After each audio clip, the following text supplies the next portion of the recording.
And now for something completely different.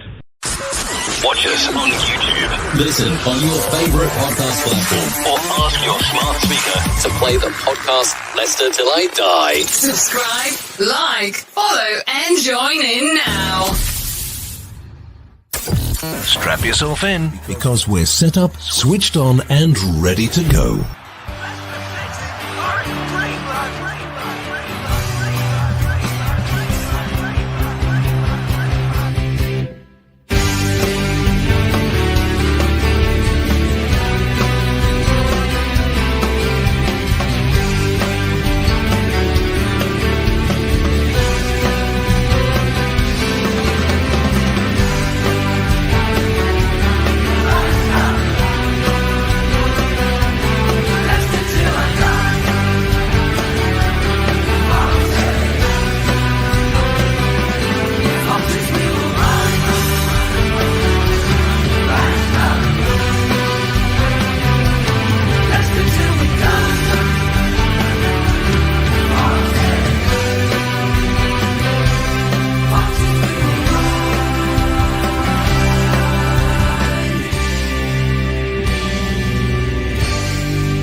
Follow us on Facebook, Twitter, and Instagram.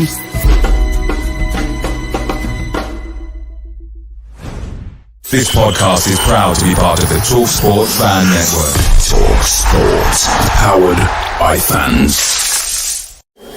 And now, here's your host. He talks right, he knows his stuff, and he knows how to make a girl laugh. Thank you. I'm here all week. Right, Chris. Let's be honest, if you didn't laugh, you would cry. I'll just say hello, because I cannot be asked to say good about anything. I mean, I just don't know what to say. Brad will be joining us in a minute, but he's pointing Percy, as they say. I'll tell you what, if Brendan was on fire, I wouldn't even piss on him now. I'm gonna have a rant, so if you need to sort of take a break or you're of a nervous disposition, maybe now is the time to turn away. Listener discretion is advised. Exterminate! Yeah, it's gonna get horrible. No two ways about it, I'm afraid. What a load of fucking shite. That first 45 minutes has got to be the worst 45 minutes of football that I have seen from Leicester in a long, long time. And, people are going to come back and say, yeah, but we fought in the second half. We had a good 5-10 minutes, if you want to be generous, at the start of the second half. I mean, we couldn't even hold on to a fucking lead for more than 3 minutes. All right, that was unlucky. I'm sure Danny Ward would have saved it, tongue in cheek, before you have a go at me. And Iverson, to be honest with you, he kept us in the game. It could have been 3 or 4 1 if it hadn't been for his saves. But how shite do we have to get? Right. I joked about Roy Hodgson coming back. I mean, that wasn't a bounce. That was a fucking off the trampoline and over the neighbour's fence and into their back garden. I mean, what a difference he made. And this season, what was supposed to be this amazing fucking coach in Brendan Rodgers, I don't know, the only way you can make him a coach is if he took his teeth out and put seats in his gob. It's easy to stop him chewing his. And did you see that? Did you see that? Somebody was down injured, and I think it was. And I'll bring this up with Brad earlier. 65 minutes. There was a player down with an injury. Do you know what Rodgers? Roy Hodgson was doing? He was getting his players over, and he was giving direction. What was Rodgers doing? Putting another fucking mint in his mouth. The guy is an absolute bell end and needs to get out of our club. No two ways about it. Palace, I mean, I called it in the chat. I said, this is like watching Premier League versus League Two. And we were not the Premier League side. Bournemouth won today. They put up a bit of a fucking fight.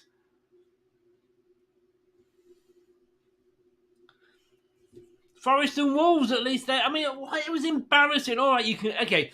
People are going to sit there and say, I'm sure, Rodgers hasn't had the luck and he didn't have the backing and all that fucking crap. But you know what? You can't even tell me that we were unlucky. You can't say, well, the ball went in off Everson's arse and we lost in the 94th minute. I don't give a shit. We lost. And on that first half performance, we did not deserve anything from it. Palace were the better team. Palace absolutely dominated us. They wanted it, we don't. And if anybody dares to say that those players are playing for Brendan Rodgers, fuck off. They're not. Half of them will be gone at the end of the season because we're going to lose about 5 players that are out of contract. Next season, there's another 7 or 8, 9 that are out of contract. They don't give a shit about playing for Leicester because we've let them get into that position. I'm not saying necessarily he's lost it, but do you want to play for a manager that 1 week says, yeah, you're my perfect defensive midfielder. He does exactly, and then never fucking starts him again. Do I have to say Hamza Chowdhury blew smoke up his arse, and he was the player of the match in that game against Liverpool. Never fucking played again for us, and he was shipped out. Brendan is the biggest bell end of a bullshitter this side of the River Trent. I'm sorry, he's just awful. And you know what? I don't just blame him anymore. And I'm going to say this, and I'm going to lose a lot of people, a lot of friends probably over this. I've put it on my socials, so I'll probably get attacked by all angles. But there's only one person, well, 2 people to blame. One of them is Brendan because he can't do his fucking job. And the second one of them is Top. Because he, as I've put there, Top, let me just put that back because you can't really see it. There we go. Top. The time is now, I'm going to read it out. The time has come for you to grow a pair of balls and make the decision to sack that clown Rodgers. Your family's legacy is being ruined by your inability to act. From the chairman that brought Rodgers in and won the FA Cup and danced on the pitch, to the one that wouldn't sack the same man and probably get us relegated. It says got us there, and get us relegated. I know there's a lot going on after COVID with your company, etc. And I tell you what, I love you for everything that you and your dad achieved, but you're ruining that legacy. Because it doesn't matter what you did years and years ago. You only in football, you're only as good as your last game, or your last season. You will be remembered as the chairman that paid off £192 million, and thank you for that, and then got us relegated. Oh yeah, and at some point in the past, we may have won the FA Cup and the Premier League. There's an open invitation for anybody, and they won't come on because they like to go into their little press conferences where all the journos want to keep on the good side of the manager and the club, because we know that clubs can ban journalists from going in, so they don't want to upset them. So they'll ask them all the nice questions. Oh, what do you think you'll do this week? And let Brendan off Brendan spends half his fucking conversation, well, half of it asleep, and the second half talking about how he respects the opposition and what a difficult game it's going to be. Top, grow a pair of fucking balls and sack this man. Because you are going to be responsible if we go down. You. Nobody else. Even more than Brendan. You are going to be responsible. There are 1, 2, 3, 4, 5, 6, 7, 8, 9 teams that are in a relegation fight. Of those 9 teams, 6 of them have sacked their manager. One of them has sacked 2 managers. The 3 that haven't, West Ham, who are in 19th. Leicester, who are in 18th, relegation zone. And Nottingham Forest, they may well have just got it right, they're in 14th. Everybody else has, as I say, sacked at least one manager this season. Southampton, as we know, have sacked 2. And all this well, who could do a better job? Who could do a fucking worse job? And I said this the other week, it was kind of tongue-in-cheek, but I'm going to go and repeat it because I think it's true. We played better under Puel. We were not playing this shit under Puel and we sacked him. We were not playing this shit under Ranieri and we sacked him. Shakespeare and we sacked him. I am just... You're turning our club into a laughingstock. Yeah, people laughed at you when you bought us and said, "Oh, we're going to get into Europe in 6 years." That was a different sort of laugh. This is a club that everybody outside the so-called big 6 or 7 turned around and said, "That's the club we want to be like. That's the plan we need to follow. Follow our fucking plan, and we'll take you down to disaster," because that's what it's turned into. I've had enough. If you don't act top, it will be embarrassing, and you will have ruined the legacy that you have brought to this club. Now, maybe it's the fact that we have been doing so much better over the last sort of 7 seasons, that it hurts more. Well, that may be the case, but I am not saying that we should be qualifying for the Champions League. What I am saying is we should be mid-table. We should be battling. Nigel Pearson's Great Escape team battled every week. That team couldn't battle their way out of a fucking paper bag. And that's if the paper bag is wet. Absolutely shite. That team... We're going to talk more. We're going to talk more about it. I can see Brad's going, "Oh my God, what have I come into here?" He'll probably try and tell me the second half was good. I don't know. Half the fans had probably left by then. There's been a few comments, so let's just see what they're saying. I've got to be honest with you, there was about 10 comments before I even went live. Brendan, out or we're going down. David, good luck with your stream, Chris. I'm so disgusted to have to go outside in the sun and forget about the game in Leicester. They didn't pass well, never first to tackle, so I stopped caring what happened. Top, this is what you have changed our club to. As I say, open invitation to yourself, to Susan Whelan, John Rudkin, anybody on the board. Come on and face the fans, but you won't, because you like your little cosy press conferences where we can't hear what's being asked because your microphones are shit, and you don't want us to hear what's being asked. You just want us to hear bullshitting Brendan's replies. Scott, Rodgers needs to be sacked now. Rodgers out by tomorrow, or let our dream come true. Renee, top. Please sack him by tomorrow, I beg you. Chris, how are you? Oh, I'm on top of the world, mate. Absolutely. Living the dream. Great. Vichy had a dream. This is a bloody nightmare. What an embarrassing mess we have now become. Terry, good morning all, or good evening all. I didn't actually hear all the match, so interested to hear your views. Wow, there you go. They were my views. Rodgers destroying our squad. Gray, evening Terry, pathetic, personified, swiping in the pipes. Yeah, let's not go there. What the hell has happened? Give Rodgers a new contract. Top. Don't, Scott. If I didn't know you, that'd be you kicked. I said 1-1, but what the fuck? Well, Rodgers said there wasn't much between both teams. Was he watching a different game?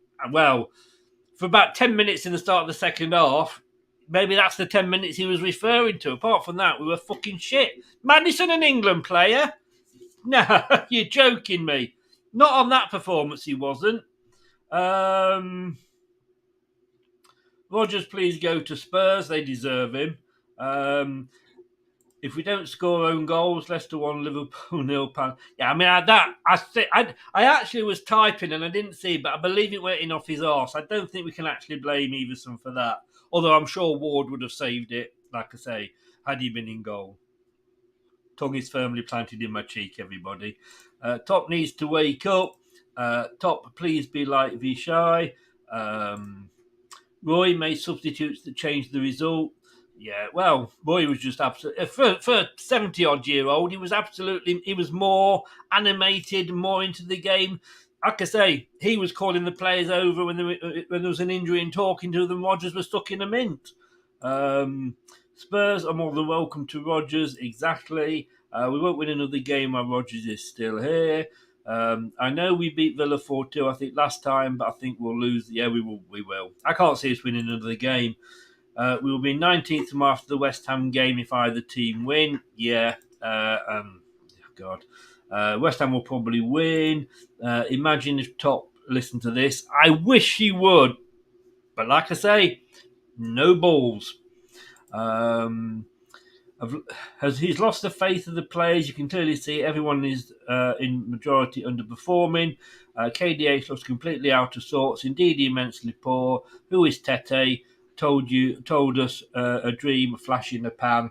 Why was Daka playing, not Iheanacho? Why was Ndidi playing, not Mendy? Well, it just goes on and on.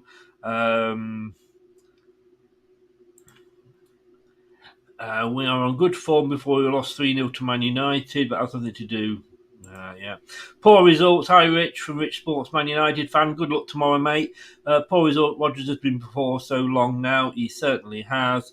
Scott was being sarcastic. Yeah, I got that. I don't think Rene did. Daka poor, still Tete poor, Ndidi poor, Samori's a donkey. Why isn't Mendy playing? I'm losing my mind watching these games. Think on paper the quality we have and look like a League One side. I think you're being unfair to League One. I said it was Premier League versus League Two. My pitchfork is out, mate. Crystal Palace need a crystal ball to see our future under this clown. We're going down. I'm yelling, sack him. Rodgers just there. I think we're all going along the same lines here. Something tells me Southampton might win. So now Simon Lawton, an old friend, I used to work with him back in my Leicester days at the WHS years, as I like to call them. He's now a vicar. Well, look, mate, I know I joke that Brad's a bit of a Jesus Christ, but Simon, you're a vicar. You've got a direct line to him up above. What you doing, mate? Get on now. Get those prayers out and pull your finger out. Hope you're well, Simon. Something has to change, Chris. Not sure who we'd bring in. I don't care who we'd bring in. I do not care. Nathan Jones, bring him in. David Moyes, I was quite happily do a swap with West Ham. I really would, simply because anybody coming in, it's a breath of fresh air. And just changes things around a little bit. Cheaper, yes, it is cheaper than relegation. Daka plays good. So he tries. I've got to say. Jack's on the way back from the game. Are you as pissed off as I am, mate? Iheanacho should be starting. Yes, he should. Simon said, "Chris, I'm praying." No wonder Brad jumped up then. It was a sudden prayer he wasn't ready for. And he's praying Rodgers goes. Yeah, what can I say? Look, the poor guy's been there for about the last ranting 10 minutes or whatever it is. It's his fault for being late. But I'm going to bring him in now, and he's going to tell me how good we were, and we should keep Rodgers, extend his contract, and if we play like we played in the second half, the confidence will come and we will stay up. Hello, Brad. I'm looking for that person that's going to say that, because it ain't coming from me, I can tell you that much. I won't ask how you're doing. I've not said good. I've just got to say, because I didn't say it at the start, this is Leicester Till I Die TV, and we are now live on YouTube and Facebook and Twitter now. And for those of us who have been listening in, if you've not turned off because of all the bad language, you can catch us via the podcast on your favourite podcast platform, and that is Leicester Till I Die. And just ask your smart speaker, as well. Sum that up for me, Brad. Absolutely fucking useless waste of a bag of shite. Good night, everybody. There's much for you. See you later. See you for the 5-0 thumping against Villa. That's not happening. Actually, on the Facebook page, I put the all the predictions up that you, me, and Greg and all the ex-players made, and people were laughing and saying, like, not one of you got it right. And I did comment, but then I took it down and I thought we were all hoping beyond hope, weren't we? I mean, come on, we've got a clown in charge that. Oh, just in case anybody saw it earlier. Yeah, can't wait for next. Cannot wait for next season. Leicester City versus Stoke City, sponsored by Seal Bars at the King Power. Oh dear. Do you know what's funny, mate? Over your right shoulder, I think it is. I've been trying to figure it out since it started. It's funny. The flag there, the way it's drooped over, is now Leicester's new motto. It just says Leicester City Football Club, quit. What time was that? I'm going to clip that. 21:30. That is so very true. Look, earlier in the season, Brendan Rodgers, this great coach that manages our club or mismanages our club. Great manager. Oh, you've cheered me up, Chris. He got outthought and outsmarted by a manager that wasn't even a manager. Manager was literally his first game in charge of a team that had just been beaten 9-0. He's now been outthought and out-tacticked by a 70-odd-year-old guy who, as much as I made all the jokes, and believe you me, I did make some jokes about the poor man, but I've got to say, he had them firing on all cylinders. That was embarrassing, and I don't know what part of what's happening to our football club is annoying me the most. I really don't know what's angering me the most, because I'm going to throw out a few names that might send shivers down people's spine, but I want you to just compare them to the squad we have now, right? Matt Piper, Jamie Scowcroft, Junior Lewis, Andy Impey.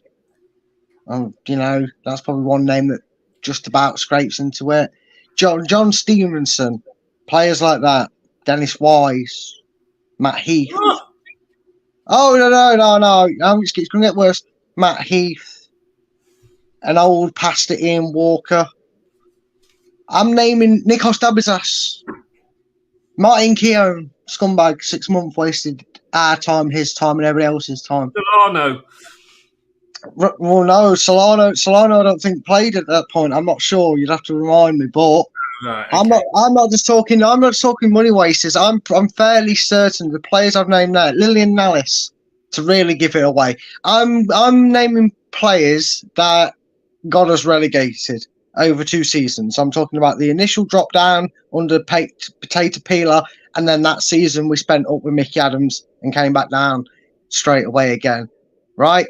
Now, in the midst of all that shower of shite, I probably named a handful of people that showed great determination and really tried to keep us in the division, like Matt Piper, Dickoff, Scowcroft, Brian Dean, and even though he was past it, Ian Walker and Andy Impey, right? I'm looking at this team. Iverson, Faze, Sutar, Ricardo, Castagne, Ndidi, Mendy, Vardy, Nacho, Daka, Madison, even Tielemans. There is such a dramatic difference in talent for most of them players compared to what we went down with before. The last 2 relegations Leicester have suffered from the Premier League. And yet I have seen more heart and passion from the likes of John Stevenson's, Matt Heath, Oakes, bloody players we knew weren't even League One standard, yet have them in the Premier League. But we tried our best to make a gold out of shite, didn't we, back then? We had over the top. We had old age pensioners or we had players that weren't good enough because we didn't have a lot of money. We were trying to get them in on 100 grand, whatever, and desperately trying to do what teams like Bournemouth have to do or have done in recent years. But we saw damn well more fight from them players who knew they weren't good enough but were trying desperately to keep us in the division than this team that on paper, the majority of that team is far better than them two teams combined. And I think that's what's infuriating me more. Because I thought at first it was Brendan taking off every attacking option after 20 seconds of being 1-1. But no, it really is that. At least the other two relegations, you could look at that squad and go, well, to be fair, they were up against it. They were never going to survive, really, but at least they tried. Oh, well, at least we're championship ready. This feels like Newcastle. When they went down and they had like Viduka and that.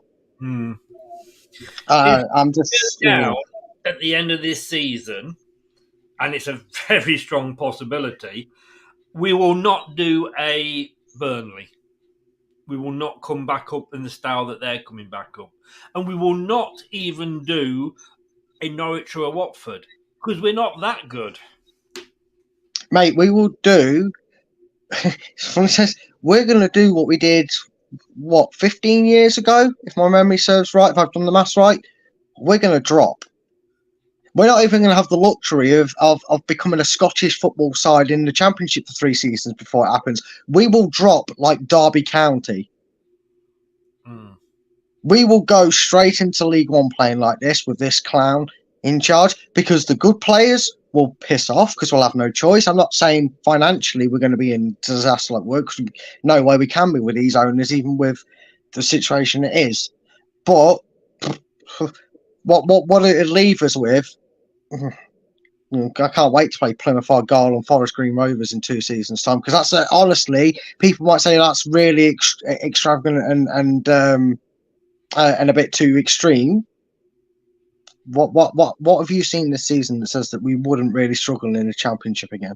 Absolutely nothing at all. We've just let a Palace side. Sorry, I'm still angry, Chris. I know I will let this be my last outburst, but we let a fucking Crystal Palace side have 20 shots in the first half. Remind me, Chris, weren't they 2 points ahead of us and struggling just like us before kickoff today? Because they've just had about 50 shots. It felt like, that meme where there's I think there's a fight going on in The Simpsons and the kid's crying going, "Stop it, he's already dead." That's how, if it weren't for Iverson making some saves, it would have felt today. I can't. I was trying to say to people in the watch along that we will do the opposite, say the opposite to each other, just obviously to create the conversation, whether we agree with each other or not. That we will play devil's advocate, and I just can't be arsed, to be honest with you, because I agree with everything you're saying. I can't be arsed either, mate. I really can't.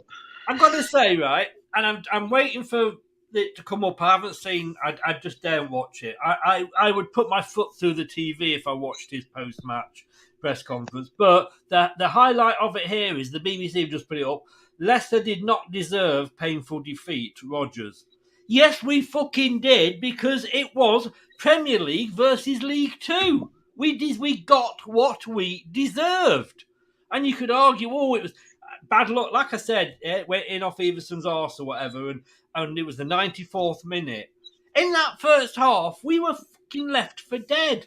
We're gonna come on to that in a minute, because like I said, this is anybody that's A, wants an early night, or B, is thinking that we're going to say something positive. No, forget it. I just want to catch up with some comments, and then we'll go back to the match. Vichai made our club, Rodgers will destroy it. Fall on your sword, Rodgers, you seal. Don't stop chewing your gum. I can't believe he was putting a mint or whatever it was in his mouth after while Hodgson was talking tactics. To the point, Brad. Come on, Brad. Behaviour tells us that Rodgers will be able to turn things around. Scott, you will come. I like you, Scott. You know that. You're a mod, but some of these... You're sailing close to the wind there, young man. I don't care who we get. Just sack the bugger. Exactly. Because nobody could do any worse. Nathan Jones, tell you. Steve Lampard. Put the two of them together. Steven Gerrard and Frank Lampard. Neither of them, literally, I'm not saying they do any better, but they could not do any worse. We haven't got Iggle Piggle. He's in Australia. I want Top to sack Clown Rodgers now. I had it. I don't know what you're getting on there. Or Millwall in midweek. Oh God, yeah. The highlights we've got to look forward to. Foxes roll over and die. Yes, we do. I don't know what it feels like to win anymore. What's that? I don't know. Something England managed midweek, believe it or not. And I don't know whether sort of Maddison was sort of left on the pitch or something there, but he certainly didn't come back to Leicester, that Maddison, did he? Yeah. I'm just wondering if there is such a thing as football, maybe we need to look into this, Chris, and see what it's all about, because it might be quite useful if we get some. Apparently, because it sounds like it might get you more than 0 points from a game, so look into it. Yeah. I would actually take Steve Cooper. We beat the good teams and lose to the crap teams. You take Steve Cooper. Right now, I take Sheldon Cooper. And he ain't even real. Is that the guy off Big Bang Theory? Big Bang Theory, is it? It's the only show I know. I used to love that, but I still do. It is my guilty pleasure. Imagine if Brad was the Leicester City manager to replace Rodgers. I'd even take that, mate. We haven't won since the 11th of February. What was that? 1996. No, they couldn't fight their way out of a paper bag. I knew we'd lose to United, Arsenal and Chelsea, but Palace, Southampton and Blackburn, yeah. Welcome to the final score. To be honest with you, Anthony, I don't think you're even joking. I think you're being serious. I don't know where we get the goal from. Well, one brother's in, the other brother follows him. I had Leicester for an away win today on my accumulator. Your fault then. Stowell in for the rest of the season. Stowell and Evans. Just give it to them. Give it to them. Can we bring in anybody? And we have to meet Chris next season at Ashton Gate for league match. Oh, I see. Yeah, that's what you're saying there. And I blame Top more than Brendan. Well, you know my thoughts. I've just ranted about that. Shakespeare in. Iggle Piggle in. Indeed. William Shakespeare could do a better job. Yes, he could. I'm sorry to take Claudio back right now. I'd take Prell back. And I know, Brad, you are saying this. It was just never this Brad. It was never this bad, Brad, under Prell. Or am I remembering things differently? I think it was just as bad, because he couldn't get them to pass more than 5 yards, and that's the ultimate piss take. That's the You know what? Oh my God, it's April 1st, isn't it? Brennan's just revealed his biggest joke. They've spent 2.5 seasons showing us snippets of training videos passing 5 yards, and the fuckers can't even do it. Oh, what a joke, Leicester! You got us good. What a joke! What an April Fool's prank to play on us, you bunch of pathetic losers. It's just as bad. You know what? You can have him as the assistant and swap them around. We'd still go down. Yeah. Can you imagine the atmosphere if we brought Claudio back? Yeah. I'd rather bring Potato Peeler back at this rate. Well, at least his first half of the season was good. We could sack him knowing what he does in the second half of the season. Well, no way, mate. You ain't trusted with anything. Get out. We only need him for 10 games, Yeah, give him 10 games and then sack him. Fine. Yeah, like I say, though, it's like, who would do a worse job? That is the thing. Can I just say, I just want to read this, and I do have a website, believe it or not, and it is a proper football website. This is my headline for today's report: Crystal Palace 2, Leicester City 1. And I've just put, just read the headlines from any of the games since we beat Tottenham and insert here. Different match, same crew. And it's true. It is absolutely true. Look, give me your thoughts on the team that started it. No Pratt in there at all. No attacking intent from the middle of the park. Because he's played 2 defensive midfielders. He's not played 2 centre midfielders. He's played defensive midfielders. So there's a massive gap between our forward strike force and and the midfield.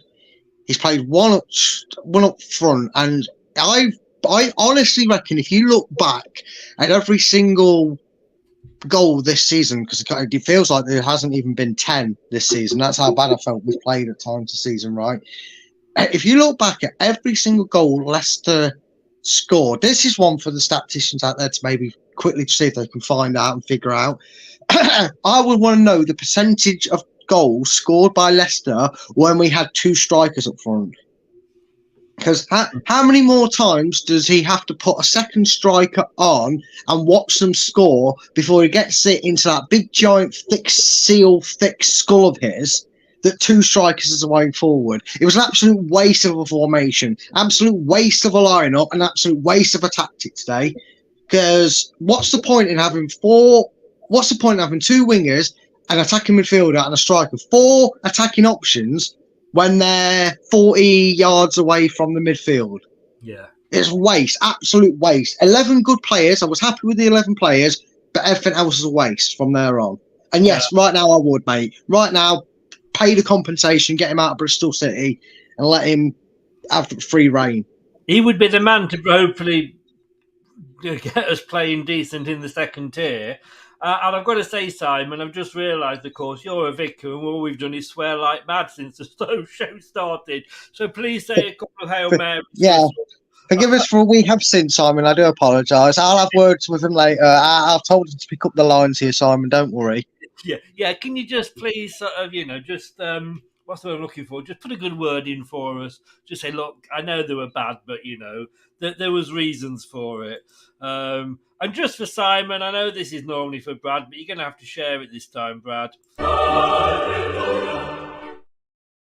I will save that until we sack Pearson. No, I mean, I looked at that lineup, and I know Danny Ward did well for Wales midweek, and fair play to him. But I think he'd nailed his flag to the mast, did Brendan, by saying that Everson was going to get a run. Simon said he'll have a word with the boss. Is that Julia or God? Let me know which one it is. one of them is. Castagna, Souttar, Faze, Christensen. Yeah, I mean, again, that kind of picked itself, didn't it? Indeedy. I don't get it. He is not... I was nearly swore again then, Simon. He's not as good as he used to be. I mean, there was a point, and I'm just trying to see where it was here. Yeah, 32 minutes gone, coming out of defence, and he passed it straight to a Crystal Palace player. Yeah, I will have some form of sympathy with Ndidi. I know, shock horror, hear me out here, but it kind of relates to Danny Ward in a way. Right, because we sympathise that yes, he made mistakes and there is some areas of his game that he clearly needs to work on, and we weren't too pleased with. But we also sympathise, and we say the same with Iverson today. Really, you could sympathise with him, not just with the own goal, but he gets peppered with a lot, right? And I mean, nearly double, if not triple, your average goalkeeper in the Premiership per game. Danny Ward and Iverson have both had to face more shots than anyone. I think I saw a stat today that Crystal Palace had the most shots in the first half since 2015, when he's broken a record that was set in 2015, probably Man City or someone like that, knowing them. So that's even more embarrassing, right? Ndidi, right, made a lot of passing mistakes and got caught out off the ball, but he's having double, if not triple, the workload to do because Dewsbury Hall gives the ball away, or Souttar boots it straight to a Palace player. It's very comparable to make a player look so bad when all of a sudden he's got the responsibility of marking players, and that's fair, but he's having to do that action 3 or 4 times over in 40 seconds. He must be exhausted after 20 minutes. No wonder they're making mistakes. Like I said, there's no point asking them to do a training. They might as well just not bother training tomorrow and Monday because they can't do it. They clearly can't. That way we won't get any injuries. Oh no, they'd find a way. They'd fall down the stairs in the morning to get the coffee. Some of them are that. Is that built into the Leicester DNA?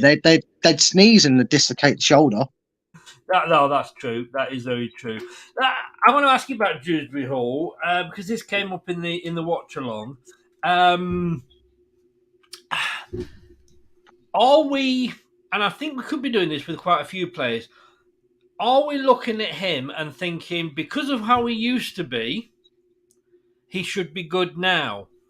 And are some of these players getting into the team on their reputation rather than their current ability? No, Brendan's making the same mistake. It's like Groundhog Day. He made the same mistake with Tillemans. He's made the same mistake with Maddison last year, and now he's making the same mistake with Dewsbury Hall this year. And that is, he'll play them to death in any position he desperately needs them to play until they cannot physically walk anymore. Look at Tillemans, kept getting injured, had to play him. Wasn't fully fit, still played 70 minutes. Wasn't fully fit, had to play 90 minutes. Played him to death. He didn't do anything for 5-6 games, kept playing him because he was desperate, and then eventually he got injured, so he missed a month. Maddison was the same. He made him captain. He made him free kick taker. He made him throw-in taker. He made him corner kick taker. He made him the striker attacking midfield. He gave him every responsibility under the sun. He played him to death. Maddison went missing for half the season because he couldn't get a goal or assist because he was absolutely run down. He's doing exactly the same with Kieran Dewsbury Hall. We had a spark, we had a talent, we had a potential that we needed to nurture and manage right, and he's playing him to death.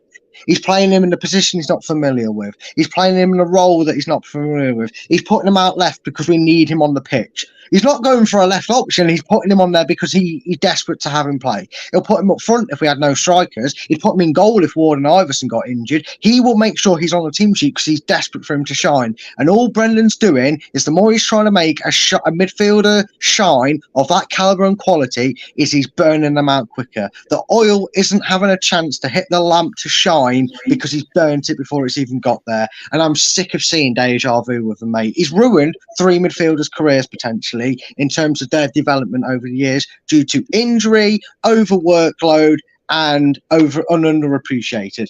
Because the man management is bollocks. Because if he can man manage them, we'd have all 3 of them. Oh, no, Chris, if he man managed players as well as he did, Maddison, Tillemans, and Kieran Dewsbury Hall would be one of the most fearful 3 in midfield in this entire Premiership. Because on their day, what we've seen their abilities to do, if he keeps all 3 of them fit, rotates, rests, and does what he needs to, like any manager with half a brain cell, right, needs, right, we would have one of the freshest and best midfields in that division, hands down. Yeah. On paper, I think we have, but Rodgers, he's made us worse. There's no 2 ways about it. He came in because we didn't like the way Prell was playing, so he went and got Rodgers. That was when Top's balls must have dropped into place because he went and sacked Prell finally and got Rodgers. And we had a bit of exciting football, didn't he? We kind of went back to that exciting type of football we played. And I don't want to become a West Ham fan and say, oh, well, as long as we play football this way, I don't care if we win or lose. No, because when we played it that way, we actually did win. But now I still say this, okay, maybe not worse, but it's as bad as when we had Claude Puel in charge. We've gone back. Yeah. Yeah, we have. Sorry, go on. No, that is the table. If West Ham or Southampton don't draw tomorrow, we will be, if they draw, oh no, it's right, Southampton's will be low, but we could be down into 19th place. Depends on the goals scored, doesn't it? Would that be the only thing that would keep us 18th if it was a draw as well? Because West Ham would have 25 points and minus 10. So that's got to be goals scored. Yeah. I think, no, that is goal difference. But after that, and I know Southampton will have played a game extra, West Ham have still played a game left. They've got 2 games in hand and 1 point behind. And I can't sit here and say, oh, West Ham aren't going to win those 2 games. That midweek game against Aston Villa is... If we can't beat Crystal Palace, we talked about this, didn't we, on Monday night? What teams we would be up against and what teams we should be, beating. How can we beat the likes of Leeds, Everton, Bournemouth when we can't beat the likes of fucking Crystal Palace. We've got no hope, mate. And playing like this, we've got absolutely no hope. With each passing game that goes by, we see more and more what the problem is. But I don't know, mate. You might know the movie quote when I say this, but I've just had an apostrophe. Lightning. Yeah. Yeah, no, hear me out. This is a genuine movie quote. I've had an apostrophe. I think you mean. Sorry, mate. Go on, carry on. Yeah. A certain someone might say, I think you mean epiphany. And I'm going to say to you that lightning has struck me brain and it's hurt. Quotes from Hook, the movie Hook. If you know that, very well done. That's a bold memory for me, right? No, I don't. Sorry, I thought you were getting it wrong. I ruined it for you there, didn't I? I do apologise.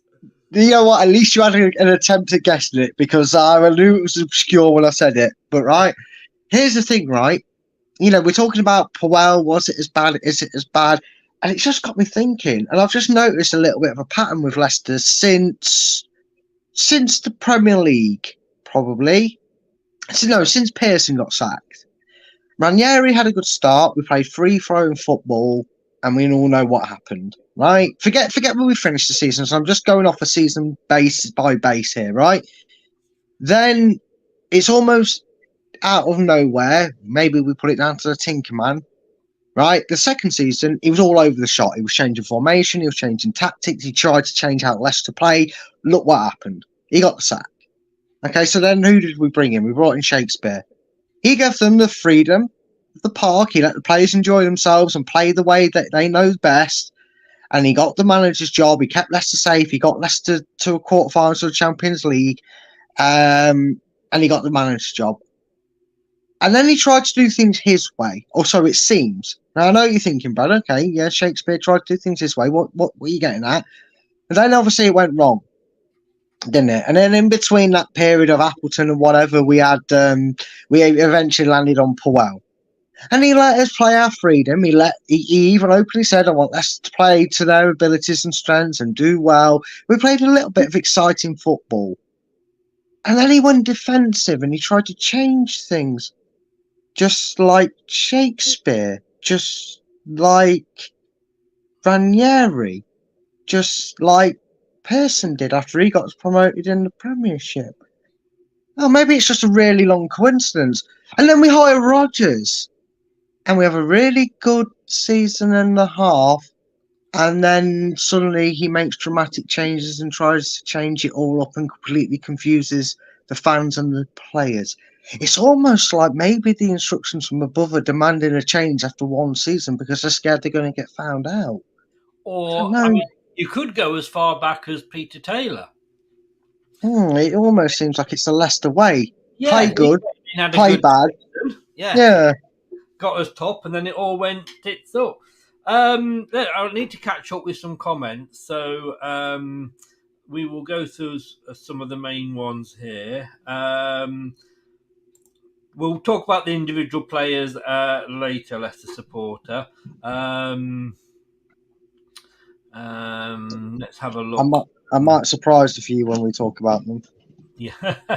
Rodgers interviews. Honestly, I know we weren't that good last season, but that feels brilliant compared to this year. Yes, it does. Yeah. Richard, he's shouting the big Bristol City banner or waving it and saying we should have Andy King back. I'll start a GoFundMe page for a new manager to pay Rodgers off. I mean, we need to get and forget this 10 million. He isn't on 10 million a year. It will not cost us 10 million to pay him off, but we will whatever. Hello, folks. I don't know what has happened there due to technical issues. You're unfortunately stuck with this face. I think Chris has probably pressed the wrong button, or he's just decided to ditch it. But I mean, here he comes. There he comes. I pressed the wrong button. Well, I went to move a bit of dirt off my computer. Oh dear. I just need to load everything back up again now. I'm going to leave that one back up because I think he needs to get the thing. But we will just lose so much if we go down. That's the thing. Let's put swear and gets all my anger out from Leicester. There's not enough hours in the day left to do that, mate, I'm afraid. I take Nathan Jones or Arthurson Hall as next Leicester City manager. I'd take Steven Gerrard or Frank Lampard at the moment. Anybody that comes in will just give us a breath of fresh air, and that's what we need. It's so stale. Maybe we're trying to finish the story by going down to win the Papa John's trophy. Well, we'd still get knocked out on penalties, isn't it? Yeah, indeed. Couldn't pass a bridge. Rennie's got to go. Take care, Rennie. You never replace Wes Morgan. Let's not go back in time. Indeed, he's been awful for about 18 months. How is Mendy not starting? I have no idea. I'm just saying goodbye to everybody else. Told you, bro, sad days, we are going down. That looks painful, that table. It certainly did. Do LCFC want to go down to correct finances? It'd make our finances worse because of the money we would lose.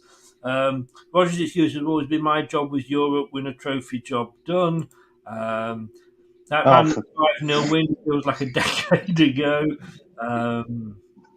April Fool's Day, well, we certainly had, was it 15 players eventually that were fools? About what's gone before Rodgers will be here to the end of this. Yeah, I guess he will. Tomorrow will be 19th, by the way, regardless of the result. Yeah, because they're on -10, but it's got to go down to goals scored to swap us around. If it ends 0-0, a draw will end it at. Oh dear, it's you know what? There's not even any comfort in this. There's only one person that's taking comfort in what I've just seen, but Chelsea lost. Have they finished playing, Chelsea? Yeah, they finished. It's finished 2-0. What, to Villa? Mm-hmm. So yeah. Steve's got another point. He's got another point. Takes him up to top. This week. No, put some joint off. Yeah. Let's have a look at that first half. Let's look at that first half. That was the heat map at half time. I mean, that was fucking awful.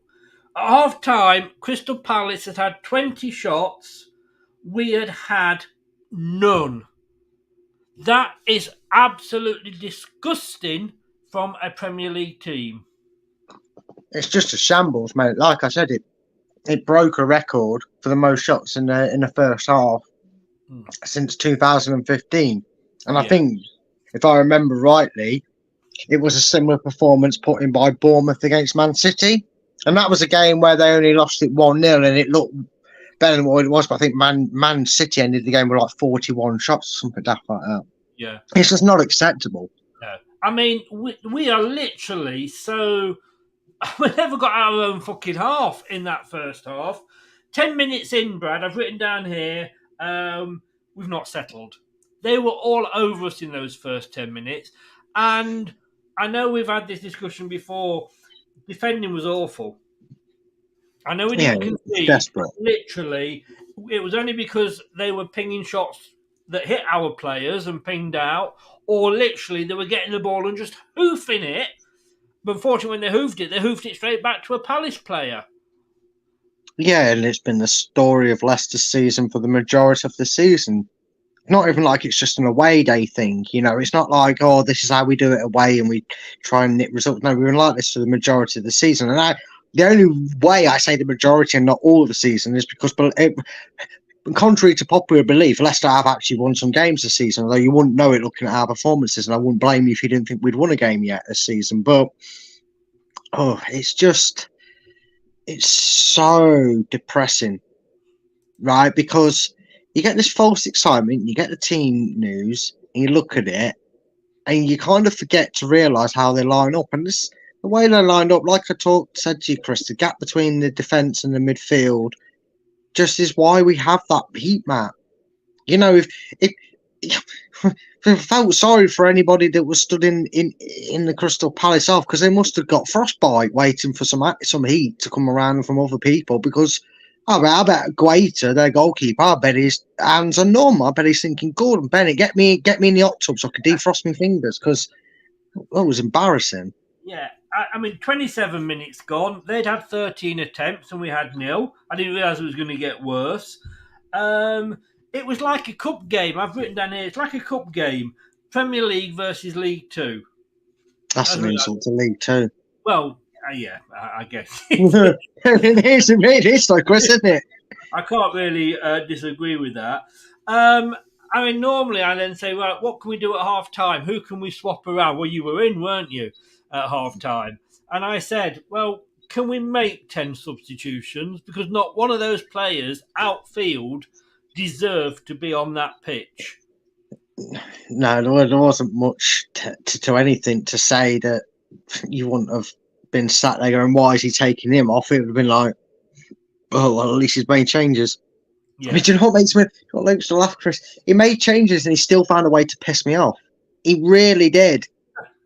Well, and I've sent it into the BBC. Now they've already posted one of mine, so I don't know if they maybe look out for names to try and not get a regular on there. But I sent in my thoughts, and I said, when he takes and I didn't put Brendan, but I said when he takes a left back, an attacking left back off for a defensive left back, nearly 20 seconds after the equaliser, it tells you the mentality that is running through that club. And how can you make subs and piss the fans off? I will come on to that point in a second, because I need to talk about Thomas and Christian. There was desperate tackles going in. There was bookings coming all over. Maddison didn't have his best game, but we've got to say, was that Palace's? They played so well they didn't allow him to. At halftime, it was really embarrassing. Then suddenly, and let's have a look at the heat map for the second half. There we go. That's the heat map. What have I done here? I've loaded it's a technical glitch. Technical glitch, mate. I have loaded the same map twice. I have as well. In the second half, it was a lot better. Let me just say that. In the second half, it was a lot better. But still, for 5 minutes, 10 minutes, if we're generous, we played well. Ricardo came on, and we'd only just been talking about Ricardo playing sort of more as that left winger. He came on to replace Tete. I do like him in that position. Him and Castagna, what a combination, and what a goal from Ricardo. Yeah, great. Fantastic. And it was awesome. You can tell by my voice I'm overjoyed at the one glint in our game. Yeah, it's the only good thing. And the thing is, it's so embarrassing. It's embarrassing how right you are, mate. Because them 3 shots that we had were in that 10-15 minutes. Yeah. And that's how embarrassing it's got. That Leicester City look at a highlights package and go, well, we've got to make 4 minutes of a highlights or 3 minutes of a highlight out of 3 shots. I can tell you our highlights package on LCFC will be three saves from Iverson, the goals, and that'll be it. Yeah. I mean, I actually said at half-time as well, all right, I'm allowing that Palace have a new manager bounce. Well, we've got an old manager hole in the floor. Yeah, sink. Yes, thank you. That was the word I was looking for. Because we've still got him. Our lead lasted 3 minutes. Then, I mean, this is how bad our defending was. We are pulling players' shirts left, right and centre. We're grabbing them and doing rugby tackles on them. There was no need. And who was it? I'm not sure who gave away the free kick. Daka. Why did he do that close to the goal? All right, it was an absolutely brilliant free kick. I can't blame either son or the other because I think Ward would have stopped it. But, I mean, yeah, I jest, okay. I mean, it hit, as far as I can see, because I didn't really see it, it seemed to, did it hit the bar, come down and go off his arse or something? Yeah. Although, it did. It hit the most awkward part of the bar, that it didn't go straight down and it didn't bounce out. It kind of hit it on such a sweet angle that it was only ever going to go between the line and the goalkeeper. But you know what? I know you're saying it tongue in cheek, but I'm going to say this out there. If that was Ward, you'd have been slating Ward fans, some fans out there. So I'm just, they would have been saying, they'd have been making out like Iverson would have done a 360 and saved it somehow. And it's like, well, there he is in goal, not making that save. So tongue in cheek aside, it was there. But yeah, it was unlucky. But God, the reaction was so poor, Chris. And it wasn't just from the players; it was from the manager, the clown, the crustless Crustless the clown. I can't call him Krusty because he's not funny. And that was for the wrong reasons. well, yeah, maybe. But who in their right mind? You know, you talk about handling a mentality of confidence, right? A confidence crisis, you could say, that Leicester are going through. Right, you've taken the lead against every single stat in Crystal Palace's favour. Right, you've been sucker punched by for God's sakes, Tyrone. That's what I call them. It's not unlucky. It's oh my God sort of goal where you roll your eyes and go, for God's sake, of course that's gone in. When it's right against you. Yeah, when it's against you and it's like that, you're just thinking, can we not catch a break? We thought we'd finally found it when Ricardo scored, right? But what does he do? Does he A, keep Christensen on? Does he B, rally the troops and keep Christensen on, our attacking players on, and show faith in him? Or does he C, go and put Thomas on the defensive left back? That's not me having a hate towards Thomas, because I didn't think he did anything wrong. But which option sounds like the more positive response to going back level? It certainly ain't putting on the defender. The defensive-minded wing back. I'm going to play devil's advocate here, as you and me always do with each other. It's only taking an hour for one of us to be forced to do it. Yeah, we had to disagree at some point. But look, I've written down here 60 minutes, Thomas for Christian, and I've actually put a tick against it because I think that was actually a correct decision because Christensen was on a yellow card. Oh, I didn't know that. You know, I had issues today with its affairs. Yeah, he was on a yellow card. He was a bit like a headless chicken. You know, one of those games where a bit like Gascoigne when he got injured in the final against Forest. He would not have stayed on that pitch. And I have to say, fair play to the referee because there was a few times when I thought. He gave out a few cards, and I thought, yeah, fair enough. And like Sutar took one for the team, and Palace were doing it as well. And you're thinking like, oh yeah, if you hadn't pulled him down, there'd have been away sort of thing. But Christensen, we could have lost him when he just, as they came back. So actually, I understand him doing that. Yes, I know we've got an attacking left back has been replaced by a defensive left back, but at least we've got that left back for the next game. I mean, okay, on that basis, I can understand, but for crying out loud, you've just gone attacking on both sides by putting Ricardo on there. Ricardo's instantly gone and got a goal from the link-up. Was there not another way he could have shuffled that around to kind of get in at Palace? Because we lost all momentum.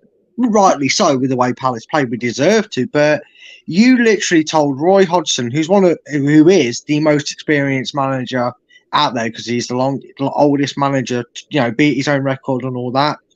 He's been in the footballing industry since before, I was born. And bloody hell, Chris, he's that old. He's probably been around before you were born in football. He feels like he's been on this earth. Oh, right? Hurtful, mate. Kick him out while he's down. I know, but it's either that I have to throw sand in my own eyes, and I don't like the idea of that. But no, you cannot give a manager of any caliber, let alone someone of that experience, see your cards before you play the next hand. And Rodgers kind of panicked. He felt the pressure and he went, "Oh, I'm all in on this one. We're going to see out the 1-1 draw." And Roy Hodgson just went, "Oh, thank Christ. I was expecting 20 minutes of us having to hold on to 1-1 and maybe take the point. But if you're going to give us back the freedom and the power again, go ahead for it." And you know what? It doesn't make a difference. It was 94th minute. It could have been the 72nd minute. It wouldn't matter. There was only one team winning that game. From the second that ball crossed the line for 1-1, Tell me a Leicester fan. Name me a Leicester fan out there that saw Palace's goal and went, all right, we'll win this game. Because I bet you every single Leicester fan, either inside their own mind, maybe not out loud, didn't speak it out loud, but thought, oh, no, we're going to lose this game now. We ain't winning this game. We ain't drawing this game. We're going to lose the game. And if we can see that and we get that feeling, Roy Hodgson, he might be 75 years old, but I bet he's doing backflips in the change room going, hey, thank you, Rodgers. Thank you. Yeah. Okay, talking about Mr. Rodgers, and we're going to come on to him. Just want to catch up again with some comments. Villa will smash us. I think you are completely right. Season isn't a normal season. Thank God it's not, because if it was a normal season, we would have been cut adrift weeks ago. Let's have a look what everybody else has said. Fuming, we just won't beat Villa, let's face it. We won't. Mike, good afternoon, Mike. How the devil are you, sir? Hope Newport did well today. That win for Palace is a huge confidence boost and will give them belief that they can go stay up now. And will. I mean, that's the thing. Confidence, that was the word. That was the word that Brendan used about 10 times the other week. Where's the fucking confidence in that team, Rodgers? Still stuck at overdrive. Indeed. Ward was excellent for us during international duty, especially when Croatia against a very good side. To be honest with you, look, you know my thoughts on Ward. I don't think he should have been dropped. All I will say is credit where credit's due. Everson, man of the match for me. Anthony, lads, if Southampton beat West Ham tomorrow, you know what's happening. He won't be gone. That's the scary thing. You don't know what he's got to do. Got to go. I think, thanks a lot for popping in, Daniel. Hope you are well. Stink lose the next two. We deserve to go down. We do. I had no confidence. Same every week. It has become Groundhog Day. It so has. And you know what? I'm not even going to be upset if we go down. Do you remember when we went down to League One, Brad? That had been coming for about 3 seasons, hadn't it? A couple of seasons before and that season. And that season we had to win on the last day, and we didn't. But by then, I think I was just resigned to the fact that we were going to go down. And I'm the same. This season, I'm just resigned to the fact that we are probably going to go down. So if we do, I don't even think I'll be that upset, But look, Mr. Brendan Rodgers, let's have a look what he said, shall we? Do we have to? Yes, we do. It's my channel, and we're going to do it. Right, where are we? Quick.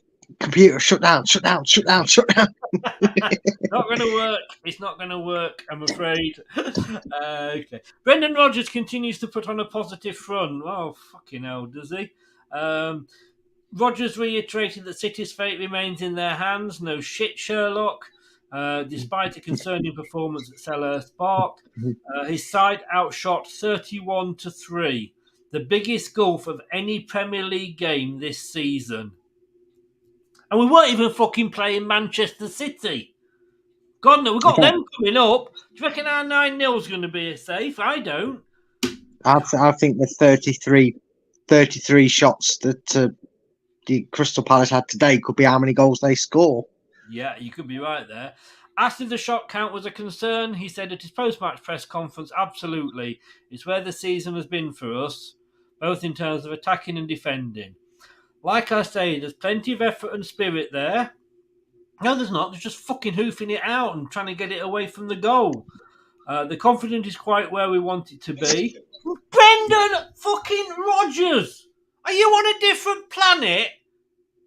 Are you smoking something? I think you've got to be.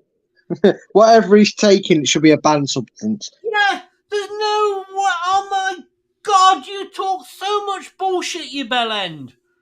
You really, really do. I mean, I don't know what to say, Brad. I don't know what to say.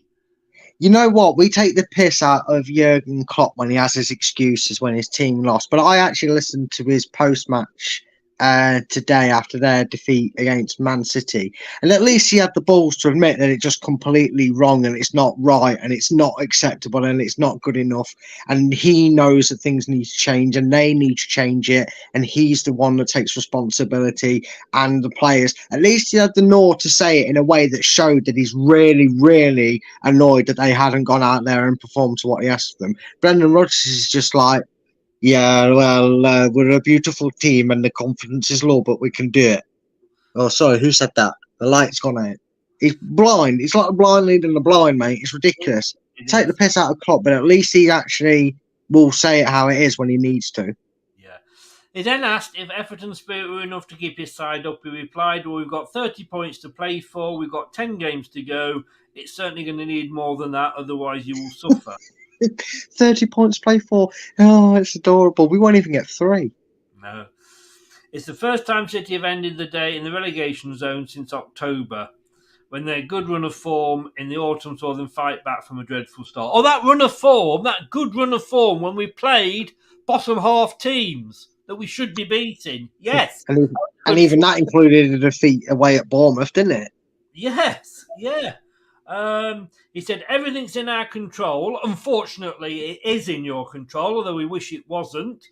We have a lot of points to play for. We've been in this position before and dealt with that adverse... Oh, fucking bullshit.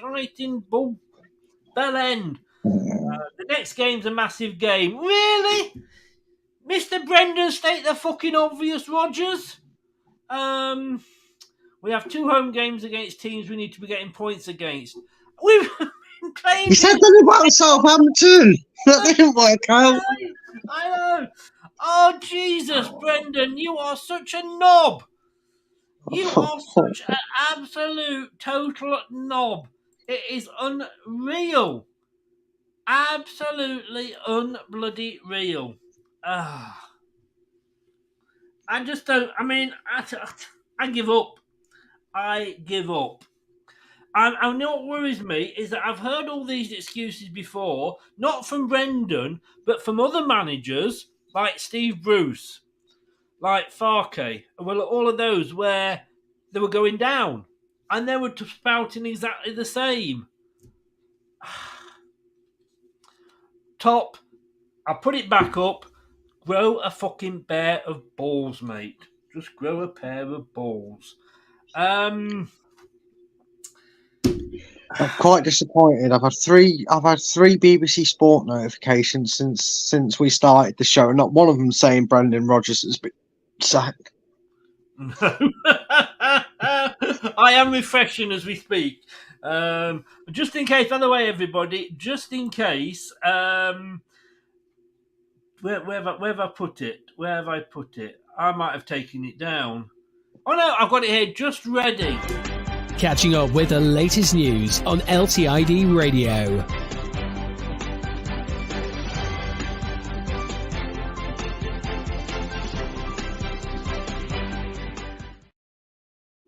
Yes. If I was in Atcho, mate, I'd be knocking on the door of Top and saying, "Let me go, please." Why does he even want to stay with us? I don't know. I can't answer that question now. I really can't, because, like I said, I don't know if anyone's managed to do it or even interested, but I really would like to see our goals we've scored this season, and whether or not it's been with 1 or 2 strikers on the field at the same time, because I just do not understand how he cannot figure out that Daka and Iheanacho have to play together to get the best out of them, because otherwise we might as well start every game with 10 men. You know, we used to say that about players that put in no effort, didn't we? We used to look at Perez. Actually, no, I can say his name fine now. He doesn't play for us technically, or he won't do come the end of the season. That's for damn sure. He won't do ever again, no. Yeah, right? Sorry, just saying that, Brad. I can just see Rodgers saying, "Look, come back, Perez. We'll give you an extension to your contract." Well, yeah, it wouldn't surprise you, would it? But you know what I mean? Sometimes you start the game with a Rashid Gazelle, a Vicente Diabare. Funny enough, all these problems on the right-hand side.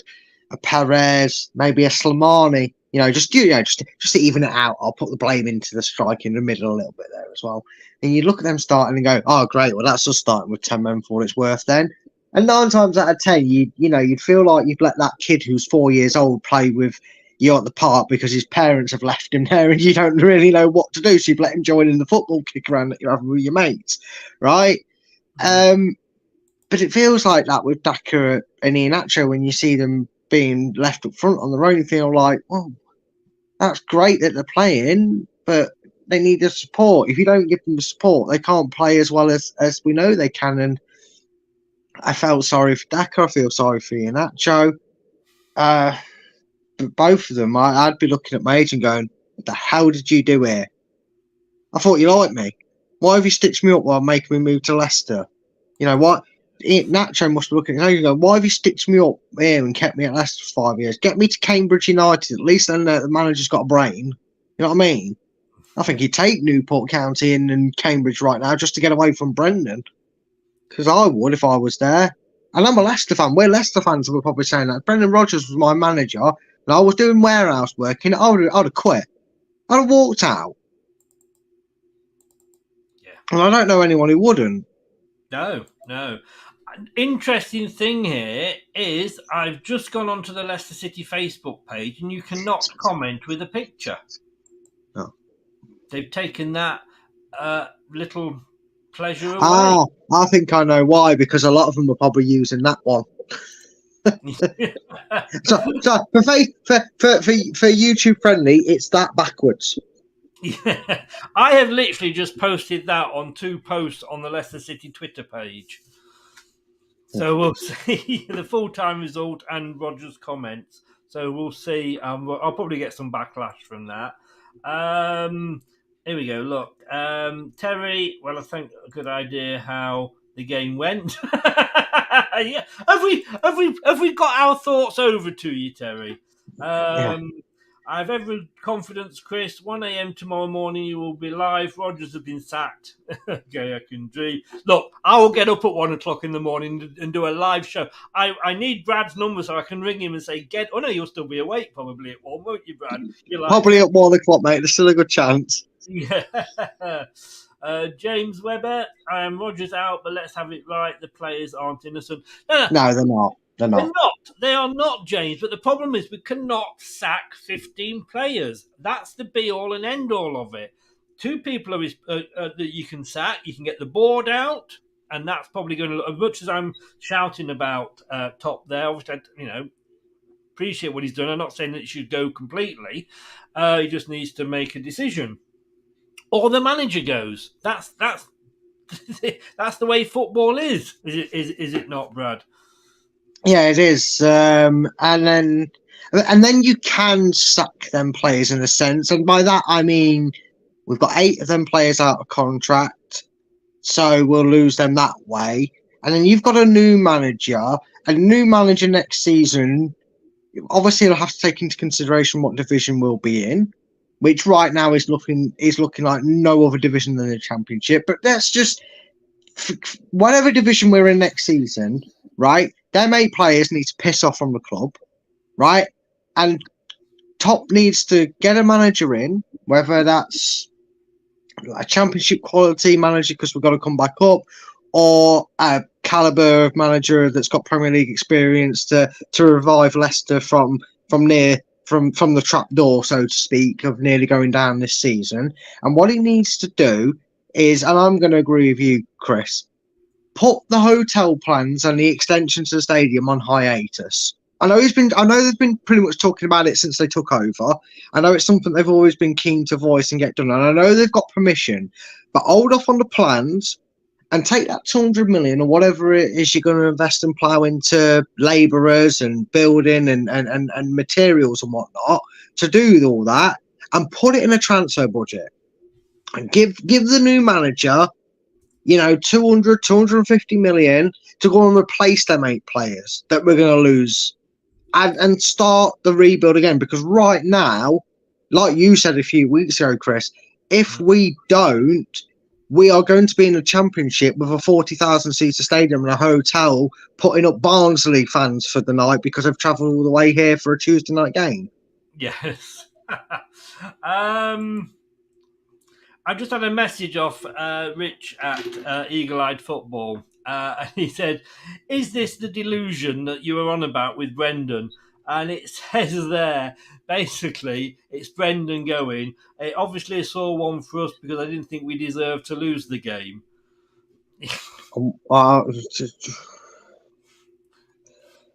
I mean, come on.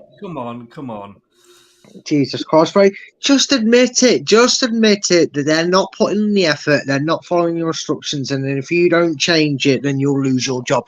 You know what? I'd rather him come out and say, if I can't turn this around after Villa, then I deserve to get the sack. At least somebody have the balls to come out and say, Brendan, win or out. No draw. No unlucky good performance. You drew 1-1 or whatever. No, you don't beat Villa on Tuesday night. You are out the door. Right. I'm quickly going to move on because we're going to have... sorry. No. We're going to have the Crystal Palace fan to join us and talk about that. So I actually just want to get the... I know you didn't see the game, so I'm going to do the player voting today. And you can argue with me. So let me, first of all... Let me just do this. Hello, Matt Elliott here. Hi, Alan Smith here. Hey guys, Ian Hume here. Hi everybody, Jerry Taggart here. Be sure to watch Chris and Leicester Till I Die TV for all the latest Leicester City news and information. You can also subscribe on YouTube and various social media channels for the latest updates and news on Leicester City Football Club. Come on, you foxes! Indeed. If only they showed the fight that some of those guys did, eh? Right, I'm gonna whiz through this. So let us add this to the stream. Oh, I think Brad has disappeared. Hello. Oh, it's in one moment, I think. Either that or swivel. I'm not sure what he means, but let us say so. I am going to start with Daniel Everson. You can say yes or no as we go through here, Brad. But I'm going to actually give him... He was my man of the match, and I'm going to give him an 8. I don't know if you agree with that at all. 7, 8, about the same. Yeah, I'd agree with that. He made... he stopped a repeat of a 5-0, didn't he, really? So, 7, 8, we say they're the same. Yeah. Then, now, here it's going to get interesting. Jordan gave him 8. Now, Castagna, he didn't have necessarily a bad game. It unfortunately, the whole defence is tarred with the same brush. I'm going to give him a 5. I will say that the assist is his saving grace because I would have given him lower. But he did get the assist today. So okay, so far so good. He got a 4 off Jordan. 4 or 5 for that performance is fair. I think the assist probably does him a bit of kindness. Sutar, I'm going to give him 4. Yeah, desperate, but yeah. I don't know whether he was knackered after his Australian trip, as Jordan says here. Jordan gave him a 3. Swollen ankle, wasn't it? He came back with. He was sent back from Australia with a swollen ankle, so he was never really. Again, I know people think it's a cursed name, but maybe this was a game that you kind of go, actually, with us having 2 games close together, we'll save you for Villa and we'll give Amarty a go. I don't know, maybe a fully. Would he have done any worse, Chris? You talk about Brendan doing any worse. Would Amarty done any worse than what Sutar did today? Because he's getting 4s and 3s from people. So Two I don't know. 2 words. Kaglisoyuncu. Well, there. But would he have done any worse getting 3 and 4 rated like Sutar did? Clearly knackered. No, so FaZe, I've got to give him the same 4. 4, 5. I actually didn't mind him today. At least he showed some aggression and passion in some of his tackles. Whether he was successful or not. Yeah, he got a 6 from Jordan. Again, he cleared the ball well, but it was all along with all these defence. He panicked, and I think what's the word I'm looking for? They were just hoofing it. But again, you look at the tactics, mate. He's got a goal for 40 yards between where his attackers are to aim at, and no one else in between it. Hoofing it was useless today, despite how much more sense it makes. It was completely useless today because there was only Palace players on that centre half. There was no Leicester players within 10 yards of the ball. Christensen, what I like about Christensen is he shows the aggression.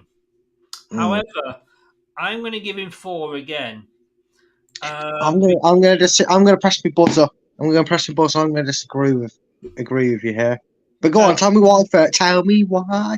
Sorry, tell me why you're the 4 first. A stupid yellow card that really stifled him after that, and obviously eventually got himself taken off and replaced. So he's only going to get a 4. I would give him a 6. And this is why I'm pressing the buttons on that. Because, yes, I agree, the yellow card was needless today.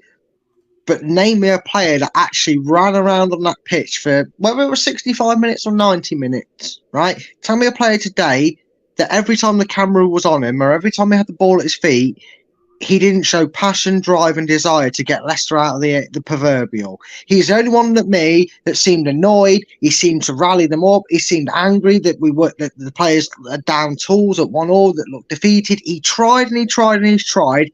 And whether technically, he was taken off because he was a walking red card or not, I would have actually risked the red card today in the hopes that in that 10 minutes he got something for us. In all honesty, he nearly got a red card. I was surprised. There's a lot of referees there that the second yellow would have come back for a tug on a shirt. Possibly, and again, maybe that's the big reason behind it, and then I can understand why he didn't stay on as long. But I personally, in that situation, I'm looking at where our driving force was from inside our own half, and I can't name a player outside of Christensen that actually did that for us. No. He went on another couple of amazing runs. In that game, to get a yellow card and then nearly get yourself a red card is, to be honest with you, he wants to be lucky that I'm giving him that many. Fair enough. From Crystal Palace, just bear with us, Rich. We'll just finish these ratings. Indeedy. I'm going to actually have to give him 2. I just was not impressed with him at all. It wasn't effective. He nearly gave a goal away. He couldn't, as they couldn't find another player. I'll give him 3 because, he did again pass the ball across the field to Stanya to set up Ricardo. I'll give him a 3.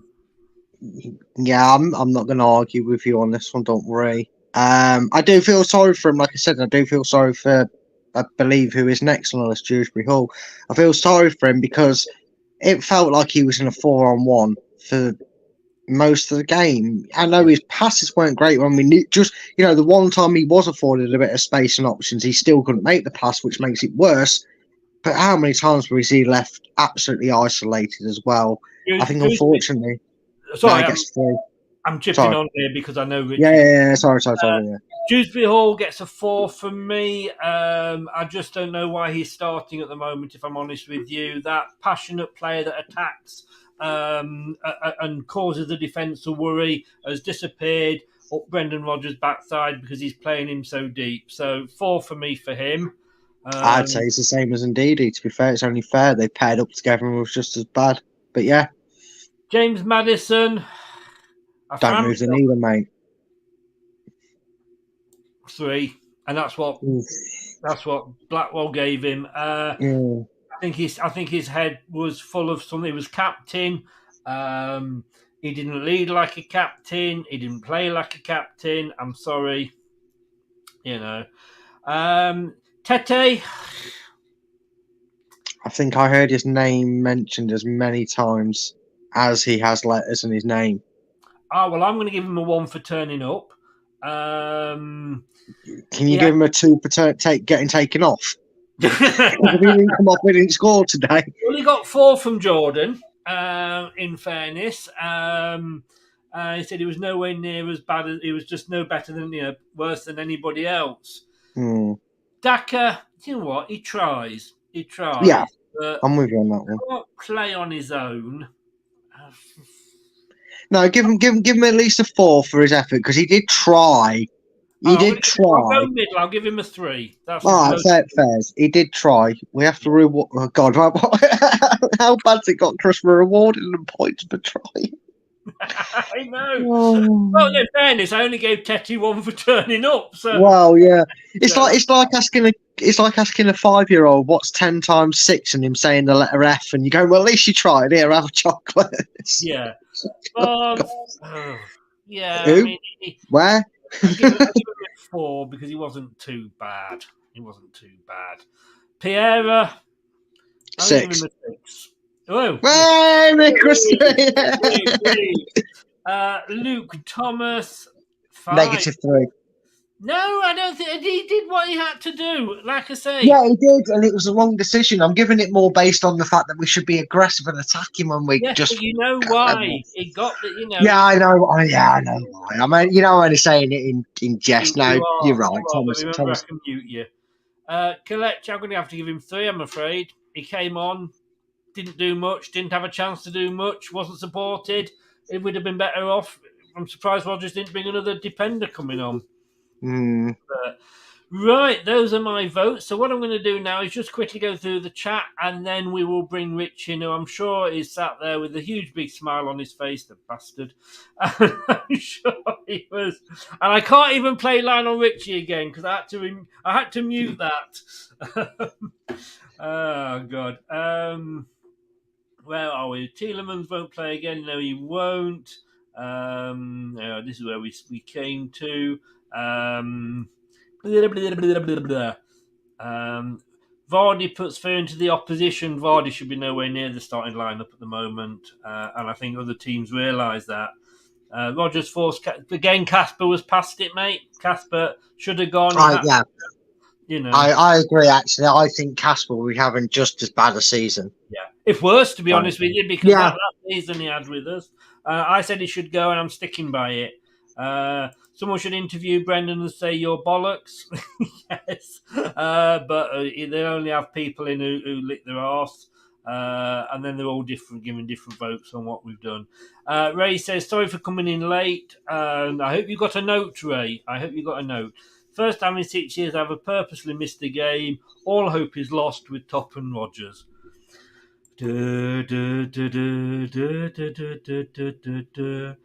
Look, let's bring him in. I'm going to try and find him now and see how I can bring him in. There we go. No, we can't, because if I do that, we can't see him. We had this trouble the other night, didn't we? You see, I wasn't. There we go.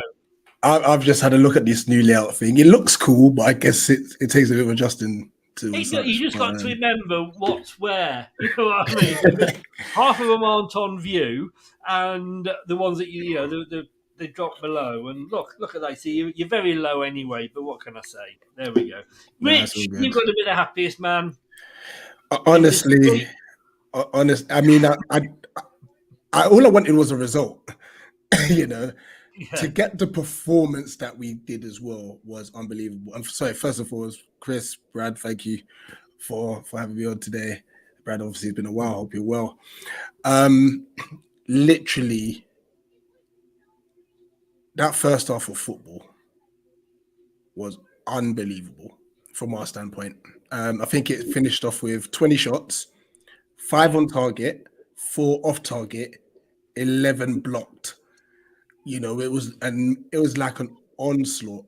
Yeah, I can't believe Mateta scored, by the way, but we'll get into that in a minute. It was literally an onslaught. You'd obviously mentioned about Casper declining. I tell you what, Everson is unbelievable. He had a very good game today. Some of the saves he pulled off, like, fair play to him. We were like, this might not be a day, especially when Pereira scored. Really, really well worked goal, by the way, from your standpoint. Really great finish. Poor defensive. We actually played well. I think you came out second half. I think we felt sorry for ourselves at the end of the first half, because not only had we not scored any of the chances we had, and Wilf came off as well, and we're like, oh crap, sort of thing. So hope he's all right, by the way. I do. it looks like a groin. Right. It could have been his last game. It could potentially be his last game. So we'll have to wait and see. But 15, 20 minutes of second half. I mean, I wouldn't say you created much, but we couldn't get near you. You know, like I think we dropped off too deep. You were passing the ball really, really well. I think that was when Ndidi kind of had his best moment in the game, because other than that, I think we pressed him. Jeffrey Schlupp, by the way, was phenomenal for us today, and he wasn't even my man of the match. But his energy in that pressing in midfield was so crucial. From the first half, we didn't get out of our half really. Yeah, we were brilliant, you know. But Eberechi Eze, my goodness me, wow, he was outstanding, you know. And it was a much needed win, you know. Just looking at how the table is, and I think results, funny enough, went in both of our favors today as well. So let's just say hypothetically it did stay 1-1. We will both come out of that look saying, you know what, fair enough. The teams around us have not picked up many points. You know, I said, and I don't know if you agree with me or not on this one, Brad, but and Rich, but I said if we were to win that game, it would be the biggest smash and grab that I can ever remember in the Premier League. That's how I felt when we went 1-0 up. Mate, sorry, go on. No, carry on. I was going to say, mate, if we'd have got a point from that game, the first thing that Leicester fans would have to, the Leicester change room would have to do was lock it up, because the FBI would have been booted down the door for that. Because that was, I mean, Rich would have come on here and said so many swear words, he'd have made a new one up for that, because that was a trove of absolute embarrassment from us personally. Fantastic for you. I mean, you're probably actually a little bit annoyed that it wasn't 37-0, because it could have easily been that with the amount of chances you created. I mean, it says it all, doesn't it, Chris, when an opposition fan comes in and one of the first things about Leicester out of his mouth is Iverson, the goalkeeper, Iverson was brilliant today. I'm man of the match, and I have to say, and I did forget to put this up earlier, but he was Alan Bennett's man of the match as well. And I think without him, we would have been looking at 5-6, 6-1, to be honest with you. He was really good. I mean, just want to say this comment here, Rich, because I'm going to sort of blow a bit of smoke up your arse. Gray says here, we allowed Palace to play. Now, I would argue with that and say that you didn't let us play. Yeah, I think we dominated. Completely. I was surprised at how bad you were.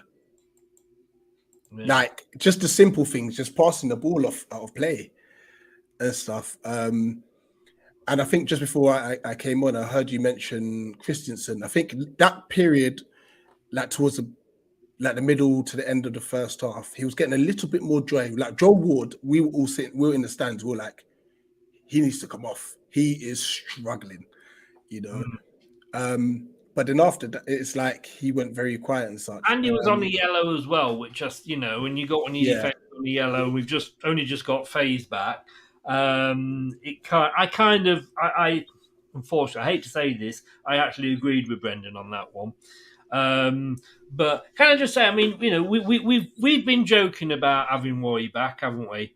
It's nice to see his grey locks on the side of the pitch. But I'm going to give credit where credit's due here, right? And I know I'm taking the piss there, and it's come back and bit me on the bum. But when there was an injury in the 65th minute, we were talking about this earlier, Roy Hodgson had got the players round him, and he was giving directions, and Rodgers put a mint in his mouth and turned around and walked back to the dugout.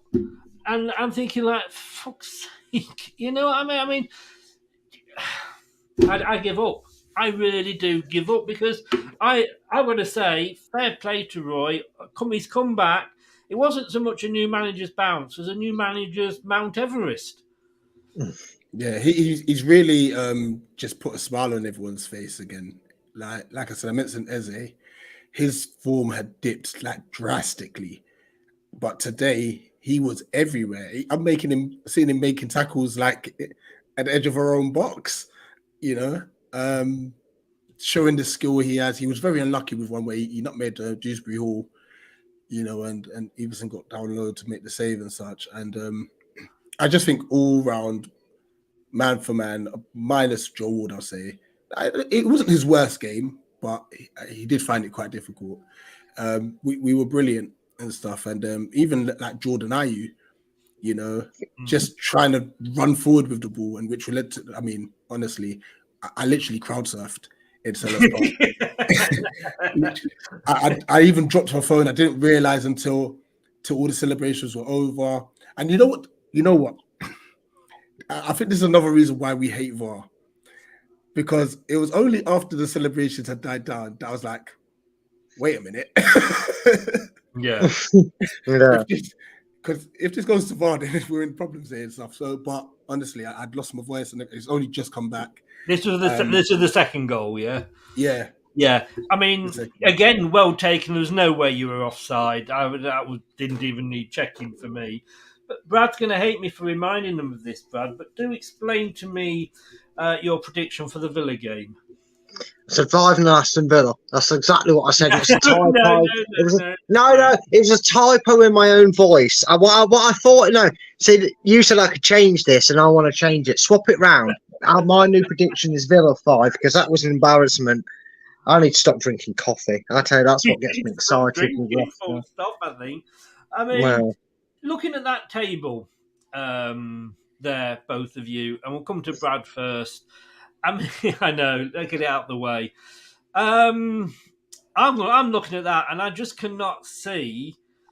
I mean, I showed a clip, if you remember, Rich, in the preview show, where it showed one of these supercomputer things about, you know, they'd got Palace finishing 12th and Leicester finishing 13th.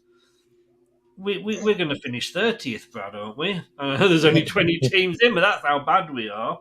Do you know what's funny, right? You look at the running we've got, and this was before today's game. This was, you know, probably just before the international break. You looked at it and realised, oh, actually, look at everybody else's running. Look who they've got. They've got Liverpool's, they've got Man City's, they've got each other. That's good. That's one.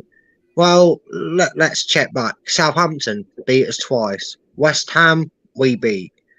Everton, I can't remember our result against them. Did they beat us? Did Frank Lampard mastermind a win over us? No, look, yeah. I can't remember. Leeds, okay, we beat, but that was under Americanised football. Bournemouth, we got battered. The scoreline could have been worse. Notts Forest, we traded blows. Wolves, don't fancy our chances. Palace had a 75-year-old genius in charge, and he absolutely floored us. He could have been 6 or 7. It was actually very, very kind. You know, Klopp said thank you for Liverpool to only scoring one more when it was 3-1 and they ran riot. Well, thanks, Rich, for waiting to the 94th minute to kill off our dreams and hopes. You couldn't have just scored 4 and made it so we could have turned it off. Look at that. I mean, have I registered? I know, right? The one man is like, hold on, we are trying to keep this ball out in net, aren't we? Bless him, but I'm looking at them because there's not a single team so far we've played that we've got on that screen that we've managed to get more points against overall. We've not got 4 points against West Ham. I know we haven't played them twice yet, but you know what I mean? Like, and do we even look like getting, you know, the majority of the 6 points from them or even numbers? No. And Palace have got 4 points out of a possible 6 against us. Wolves, Forest shared them. Bournemouth have 3 points over us out of the 6. Another team. Yeah, it's just, I don't see how we get out of this position. I'm already actually resigned to the fact that we are genuinely going to have Stoke on a Tuesday night, and then Wycombe Wanderers knocking us out of the League Cup in round 2, because we don't get Premier League privilege of round 3, do we? In the Carabao Cup, we get knocked out by Wycombe in round 2 next season. Because do we beat them? Do we really beat them? We can't play Southampton the third time. We'd lose anyway. Sean Dyche is at Everton. He's turning them around. David Moyes needs to see a doctor to come see Dr. Leicester for 3 points. Leeds actually fight, so they're probably not going to lose, especially at Ellen Road. Bournemouth are showing some fight, so we can bollock winning that game. Forest, we've already done that one. Wolves can actually fight. You know, that whole entire bottom half of the table with only one with no fight and desire. So unless we're beating Man City and teams like that, we ain't getting any more points. I've just depressed Chris. I'm sorry, Chris. Yeah. I'm sorry. I'm sorry, depressing you there. Obviously, as a neutral, Rodgers has to go. I mean, you said then, Rich, quite rightly, you could not believe how bad we were. Yeah, I couldn't believe it. I appreciate your honesty, and I wouldn't argue with your with that at all. Is there any way you can see Leicester not going down? Yeah, just because of the fixtures. I think they're slightly favourable for you. I know, obviously, form is a thing that we can't underestimate and such. But like, I look at West Ham's fixtures are disgusting. You know, they're really bad and stuff. So there are teams that I've got. You know what didn't help today? Bournemouth beating. Wait, did they? Yeah, they beat Fulham, didn't they? Yeah, they did. Yeah, it's things like that. Like, I've kind of based all the teams' points on their home form. Home form's going to be key. We have 5 home games. We've won 1 of them. Like, so we need 3 more, 3 out of the 4, and I think we might be okay. You know, home form's key, and I think the games you've got at home should see through. Hope you're right. But then again, Brad, if Rich is right and we manage somehow to stay up, are we not going to have? Is it not going to be more of the same next season? Yeah, if he's in charge, if Rodgers is in charge, yeah, we're going to get used to pain. And I actually think we both said at some point the most frightening thing about Leicester's future, regardless of what division they're in, if they're a Premier League side, is they'll stick with Rodgers because he'll somehow get, he's got the gift of the gab or the tongue that goes so far up the arse, it changes their opinions. Because he'll probably say, well, now, sounding like Steve Bruce, and he'll be going, now I need the money to replace the 8 players, and then I'll be able to have a good season, and he'll probably buy himself a chance. What terrifies me more is we'll stay up and still have Rodgers in charge. Yeah, I know. I personally think he's gone whichever way. I mean, Rich, we said the other day on the pod on your show and on my show as well that your owner Steve Parish had a bear of balls and he took that decision. Yeah. And I said Top has been playing, the fiddle while Leicester burns, so to speak. And I put this up and I've put it out there and I'm going to stick by it. And that's basically, the time has gone for Top to grow a pair of balls and make the decision and sack the town Rodgers. Your family's legacy is being ruined by your inability to act, from the chairman that brought Rodgers in and won the FA Cup to the one that wouldn't sack the same man and got us relegated, if that happens. Is it too late for us to make that change now? After seeing what Roy's just done, no. It's not too late. You know what it was? And I've always been, like I said, from the outside looking in, you think, oh, look at the job Rodgers has done, and you've got good enough players to overcome this difficult period. So I thought, no, he'll be fine, and I still think he'll be fine. But literally watching him live in the flesh, I can't. Yeah, they've stopped playing for him. It was so bad. No, it was. You're quite right. And Brad, let's be honest. I think Roy's going to keep Palace up. Well, if that's the blueprints of what he's bringing, sometimes maybe for a little bit of through a dry spell, you need to go back to your ex, if you know what I'm saying. And maybe that's what Crystal Palace are going. Well, we're going for a bit of a dry spell. Everything's gone a bit stale. Let's get old Roy back for one last ride, and it's working for them.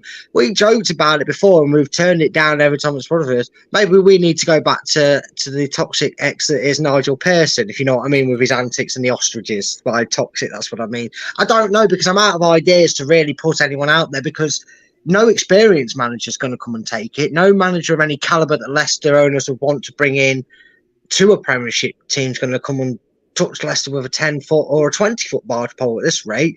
So maybe we need to take a leaf out of Crystal Palace's book and put our arm round Pearson and say, there. Oh, I know. Bristol City are treating you badly near the bottom of the table. Come to the Premiership. Come back to us, and we'll treat you well for the summer holidays. I don't know. Whatever it takes. He's come back once, and we call you Jesus, so you know about second comings. Of course, is the less well-known brother of Dominic. Sorry.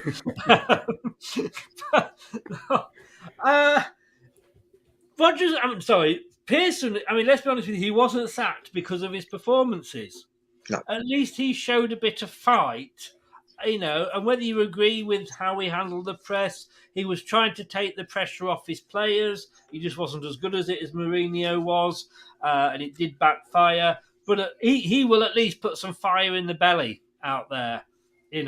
Whether he would come back again or not, who knows. But... talking to Nigel Pearson announced retirement. Does anybody know about that? Not seen anything. No. I don't know. As far as I'm aware, he's still in charge. You can't rule it out because even after all the discrepancies he had at Leicester, he still went over and took over the sister club that the owners own. So he can't have bad feelings towards them for it. Like you said, it wasn't like bad running results is what led him to sack. It was two very controversial incidents that happened. Fourth time's a charm, I guess. Yeah. Rich, we'll let you go with this comment here. As bad as Leicester were, Palace looked refreshed and ready to fight. I've got to say, well done to you. It was the 94th minute. The team have a habit of doing that to us, but I can't say it was any more than you deserved it. You deserved it. Your manager didn't think that. No, I can't believe what you said. Mate, Rich, our manager's not watched the same game as Leicester fans since this disaster started. The only thing that was bad, that was unjust in that game is you had to wait till 94th minutes to get the winner. You should have had that game wrapped up by 45 minutes, let alone 95. But I must admit, it was an amazing feeling to have a last minute winner because we're normally conceding late goals. So. Yeah. And you totally and utterly deserve it. You really, really did. Yeah. So well done to you. And like I say, I'm not one of these that wears blue tinted spectacles all the time. You deserve that. I think you'll stay up if you carry on playing like that. We laughed at Roy, but maybe we shouldn't have done. Rich, I don't think we'll be playing you next season, but I hope we do just because I love you. I love your music. And I try. Look on you. I'm trying. That for you actually was a bit of a line on you. That was easy like Sunday morning, but more easy like Saturday afternoon for you, wasn't it? That's perfect. I'll save that one for when I wake up. See what I did there. Give everybody a quick shout out as to where they can find you, mate. Yeah, you can find me on Eagle Line Football on YouTube. We're actually going to do our match reaction tomorrow. We tend to do it on a Sunday now because we like to listen to what match of the day say and see if they rubbish they spout and stuff. But yeah, if any of you want to come on tomorrow, you're more than welcome, Brad and Chris. So that'll be tomorrow. Depends how quickly I can recover from this disaster. I've already watched 11 grown men get bullied by a bunch of Eagles. I don't think I can handle you in a panel bullying me for an hour or so. We're quite a nice bunch. Don't worry about it. Yeah, let us know what time. Actually, if I'm around and available, I'll definitely jump on because you deserve to gloat more about it. Yeah. No, in fairness, you do. I don't know. I think my daughter might be coming tomorrow, but she's not going to tell me till tomorrow. So message me and I'll see how it is. No problem at all. No problem at all. Yeah. All the best, mate. Thanks a lot for coming on. And well Enjoy done, it, mate. You did deserve it. Appreciate it. Yeah. Enjoy it, buddy. Cheers, mate. Take care. Bye-bye. Oops, there we go. Look at this. It's all gone terribly wrong again. There we go. Yeah, they deserved it, didn't they, Brad? Yeah, they did. Yeah. It was almost unjust. It was almost cruel that they had to wait 94 minutes to get the win. And that's not easy to say when you're sat here. No.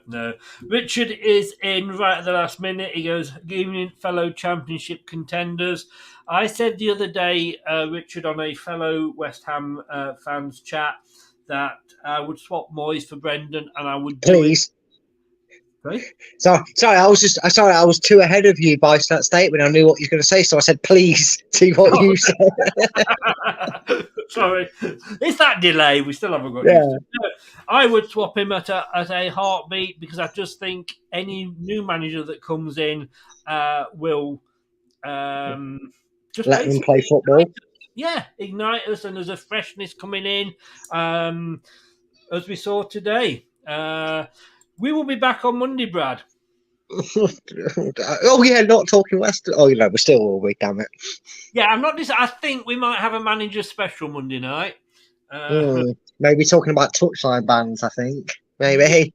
Would you seriously? And I'll leave you on this note. I'll let you go on this note, but I'll get your details from you first. But seriously, as bad as it is, for 10 games. We've got 10 games left now. Purely for those 10 games and no more. So we're bringing somebody in to try and keep us up, and we would then say, look, we'll give you a bonus if you stay up. Would you take Gerrard, Lampard or Bielsa? No, I really wouldn't.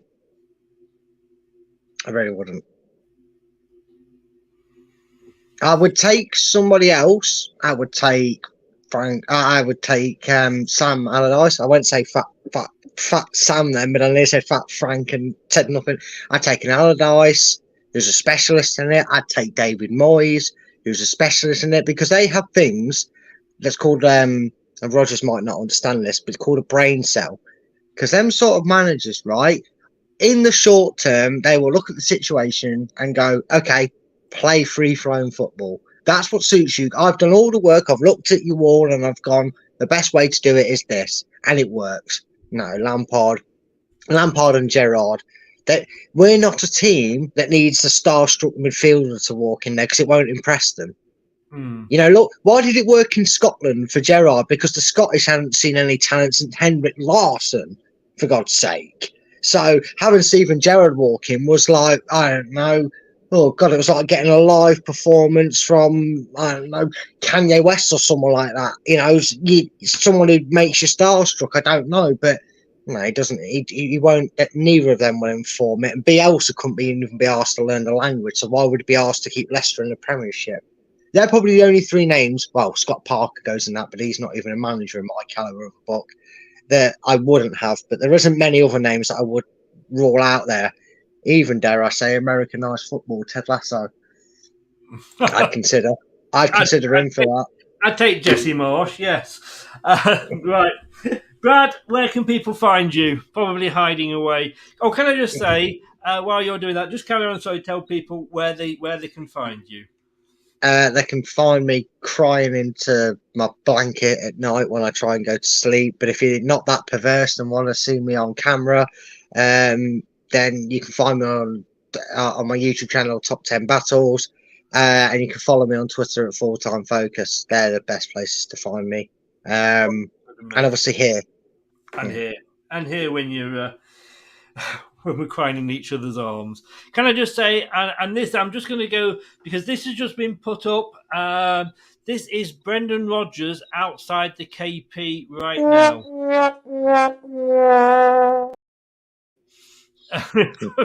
It's offensive to garbage bins. Yeah, the garbage bin wheeled itself across. Brad, I'll see you Monday night, mate. Thanks very much for coming on. All the best and take care. Yeah. Try and enjoy what's left of your weekend. Yeah, I will do by seeing if there's anything that can erase my memory. Well, I'll tell you what I'm going to do. I'm actually going to be watching some Eurovision songs and putting my thoughts on them out there. But then again, we got No Pois today, so we might as well do the same tomorrow. Might as well, mate. Goodbye, sir. Take care, mate. Take care. All the best. Cheers. Thanks a lot to Brad there. His details, as always, are in the description below. A bit of a longer show. Thanks to Rich for coming on as well and being honest there. And I think, we had to be honest, didn't we? There's not an awful lot else we could say about it. Coming up next on Leicester Till I Die TV.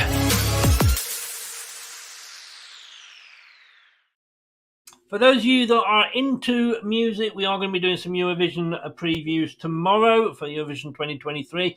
In regards to the football, 9 o'clock Monday night. It's normally question time, but we've got the Villa game on Tuesday, so we may well do a preview for the Villa game. I don't know yet. I'm going to see how I feel. Or I might just go and stick my head in a bucket of poo and try about. But if you're new, please do subscribe. It would mean an awful lot if you could do that. Thank you so very, very much. Whether you subscribe or not, smash that likes button because that really actually helps promote the challenge. Nate, Formula 1 is 6 a.m. my time tomorrow. There's no way I am getting up for that. I'm just going to drink and drink and drink tonight, and God knows what time I'll wake up tomorrow. So no Formula 1 tomorrow, I am afraid. Thank you to everybody. Thanks to everybody in the chat that joined in. If you've been listening on podcast, thank you so very, very much as well. Really do appreciate it. Leicester Till I Die on your favourite podcast platform. Leicester Till I Die here on Facebook, YouTube, and Twitter, and also on Twitch as well, if that is your thing. Although this show's not been up on Twitch, in fairness. Thank you, say everybody in the chat. Say thank you to the players, but I wouldn't mean it. This has been Leicester Till I Die TV. I've been Chris. This is Arnie. Good night. Thanks for watching. These videos are tremendous. You better like them too, or I'll be back.